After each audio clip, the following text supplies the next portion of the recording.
తూర్పుగోదావరి జిల్లా Dhavaleswaram Cotton barrage వద్ద మొదటి ప్రమాద హెచ్చరికని మించి గోదావరి ప్రవహిస్తుంది. మనం ప్రస్తుతం చూస్తున్నాం. ఇక్కడ ధవళేశ్వరం బ్యారేజ్ దగ్గర చూసినట్లయితే ఇక్కడ ప్రస్తుతం 12 అడుగుల వద్ద గోదావరి వరద నీటి మట్టం కొనసాగుతున్నది. 10,05,000 క్యూసెక్ల నీటిని సముద్రంలోకి విడుదల చేస్తున్నారు. ఇక్కడ ప్రస్తుతం ఈ ఉదయం చూసినట్లయితే ఈ ఉదయం 11.75 అడుగులకు గోదావరి వరద నీటి మట్టం చేరుకునేటప్పుడు అప్పుడు మొదటి ప్రమాద హెచ్చరికను జారీ చేశారు. అప్పుడు 10 లక్షల క్యూసెక్ల నీటిని విడుదల చేయడం జరిగింది. అయితే ఇప్పుడు ప్రస్తుతం చూసినట్లయితే మొదటి ప్రమాద హెచ్చరికను మించి గోదావరి ప్రవహిస్తుంది.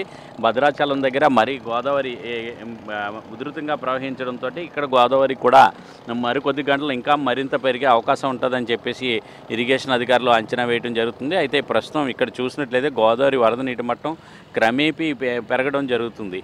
అయితే ఇక్కడ ప్రస్తుతం 12 అడుగుల వద్ద గోదావరి వరద నీటి మట్టం చేరుకోవడం జరిగింది. దీంతో ఇక్కడ చూసినట్లయితే గోదావరి పరివాహక ప్రాంత ప్రజలకు అంతా అప్రమత్తంగా ఉండాలని చెప్పేసి హెచ్చరికలు జారీ చేశారు. ప్రస్తుతం బ్యారేజ్ దగ్గర 175 గేట్ల నుంచి కూడా 10,05,000 క్యూసెక్ల నీటిని సముద్రంలోకి విడుదల చేయడం జరుగుతున్నది. ధవళేశ్వరం వద్ద రానున్న గంటల్లో కూడా మరింత గోదావరి వరద పెరిగే అవకాశం ఉన్నదని చెప్పేసి అధికారులు చెప్తున్నారు. అయితే నీటి మట్టం 13.75 అడుగులకు వద్దకు చేరుకున్నట్లయితే అప్పుడు రెండో ప్రమాద హెచ్చరికను కూడా జారీ చేసే అవకాశం ఉంటుంది.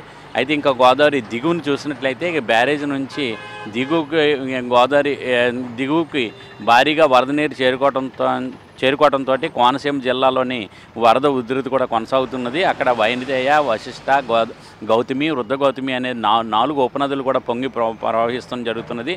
అలాగే ఎగున కురుస్తున్న వర్షాల కారణంగా గోదావరిలోకి భారీగా వరద నీరు వచ్చి అక్కడ చేరుకోవడం జరుగుతున్నది.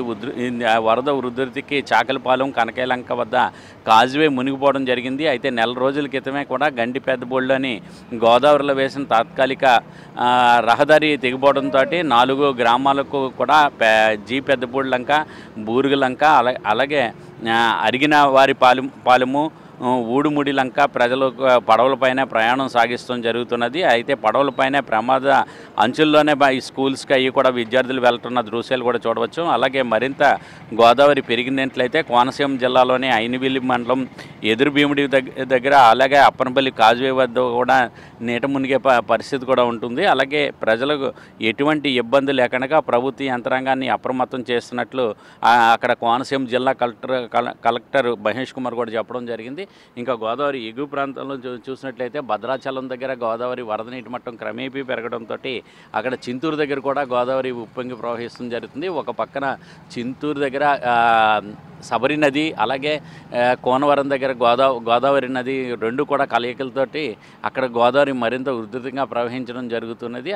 అప్పటికే NH5 రహదారి మీదకి గోదావరి వరద నీరు కూడా చేరుకోవడం జరిగింది.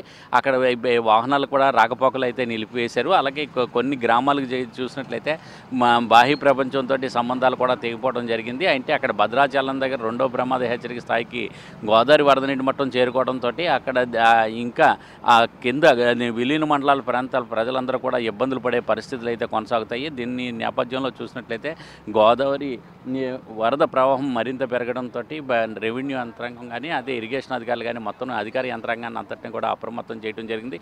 మత్స్యకారులు ఎవరు కూడా వేటకు వెళ్ళవద్దని చెప్పేసి ఇప్పటికే హెచ్చరికలు జారీ చేశారు. అలాగే గోదావరిలోకి ఎవరు కూడా దిగి స్నానాలు చేయవద్దని చెప్పి కూడా హెచ్చరికలు చేశారు. కొంతమంది సెల్ఫీ ఫోటోలు తీసుకోవడానికి కూడా అటువంటి వాటికి కూడా వెళ్ళవద్దని చెప్పి ప్రజలందరూ కూడా గోదావరి నది పరివాహక ప్రాంతాల వారందరూ కూడా అప్రమత్తంగా ఉండాలని చెప్పేసి అధికారులు హెచ్చరించడం జరుగుతుంది.